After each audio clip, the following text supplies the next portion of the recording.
morning. Tony Campolo, a sociologist and Christian teacher and speaker and so on, tells a story of being in a theatre for the production of The Man from La Mancha. And whilst the production's happening, he suddenly notices the woman next to him who's nudging at her husband and shh, shh, quiet, quiet. And he surreptitiously leans forward and glances and he sees this man who is crying. Visibly there's tears pouring down his face. And he's not sobbing, but it's getting there. And she's nudging him, saying, quiet, quiet, shh, you're embarrassing. And as Campolo leans back and tunes in again to the production, the main character's singing this song to dream the impossible dream, to fight the unfightable foe, to go where no one's gone before. This is my song, this is my dream. And suddenly he realises what the man near him is going through. He's reminded of the dream that was in his heart as a young man. The dream that's disappeared, that's faded. The dream that's lost as he's engaged in life in the way of the world around him, the societal and other pressures and expectations. He's conformed to the reality of people around him and lost his dream.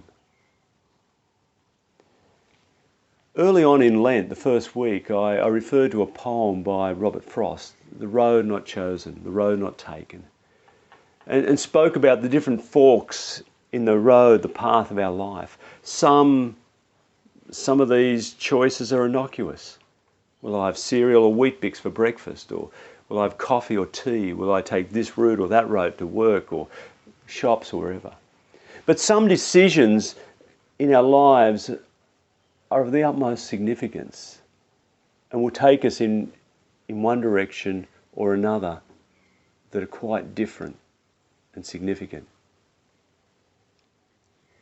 This week, as we come to the end of Lent, the last Sunday in Lent, traditionally known as Palm Sunday, the week before Easter, the celebration of this death and resurrection story, this mystery and wonder, of the dying of Jesus, but of this new life emerging out of death, this mystery and wonder, this new thing that gives life and hope into our world, life out of death that we call resurrection.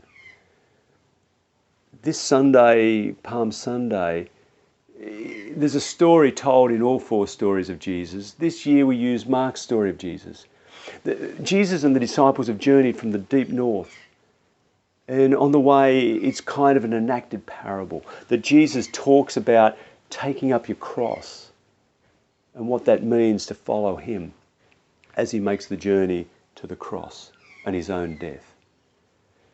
And in this story, he comes to the outskirts of the city of Jerusalem, the holy city.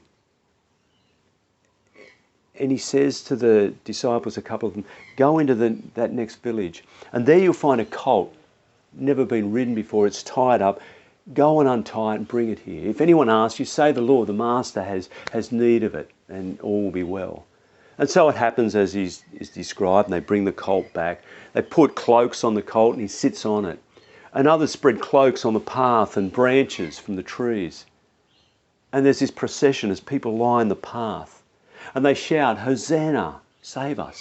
Hosanna to the one who comes in the name of the Lord. Hosanna to the Son of David. And they're proclaiming him the King in the way of the great King David, the one who will come and save them. And these are the ordinary people, the peasants and some pilgrims who are coming in.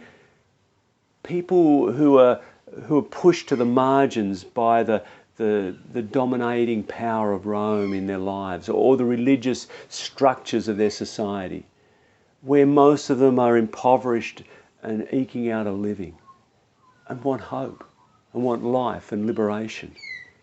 And they hail it in Jesus. They see in him this sign of hope, this one of God who has come and who has proclaimed a message of love and hope and life for all people. And these people who feel excluded from this grace, this way of God, suddenly are embraced into it and know that they are loved for who they are in a new way, and they want more of it. And he makes this journey into Jerusalem. He gets to the city, he walks around a bit, looks around, and then he leaves for the day and goes and stays in one of the villages. And there's more through the week that will happen as the conflict builds up around him. It's a great story, and some people call it the triumphal entry. It's not very triumphal. He comes on a donkey, a symbol of peace.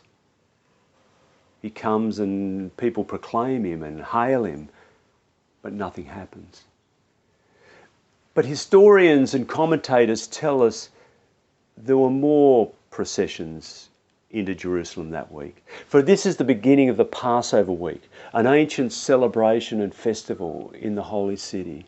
It goes back to the time of Moses, when the Hebrew people were slaves in Egypt under Pharaoh, and life got harsher and harder and more difficult under this power and under Pharaoh, and they cried out to God, and God sends Moses, the deliverer, who delivers the people out of Egypt, out of oppression, across the Red Sea, and they become a nation around Mount Sinai. And they remember this every year, that this God led them out of oppression and suffering into new life. And that's the Passover celebration. And every year the holy city of Jerusalem used to swell up by tens of thousands of people as pilgrims from across the empire came to celebrate Passover. And because the crowds were so great, but it was a festival around liberation from oppression of the empire, there were those who stirred up the crowds. And there were sometimes protests and riots and uprisings as people cried out for hope in desperation and were stirred up. And so the authorities of Rome were there in number and force. And so at some time in that week, maybe at the very time that Jesus was parading in from the valley below, on the other side of the city in the great gates, the governor of the region, Pontius Pilate, would be coming in, would be parading in, not on a colt, on a donkey, but on a great war horse, a stallion, a sign of authority and power. And around him the armies of Rome, some on foot, the clanking of their boots on the cobblestones, and leather on metal, and with their swords and spears and shields. And some on horseback with the hooves clapping on the cobblestones. And the heralds, the trumpets and the shouters proclaiming that Rome is here. Be warned. This is a sign, a symbol of power and might. And if you get out of line in Jerusalem this week, the powers and forces of Rome are here to quell you, to put you in your place, to arrest you, and maybe worse. Rome is here. So we've got two parades. We've got the parade of power and might, of domination.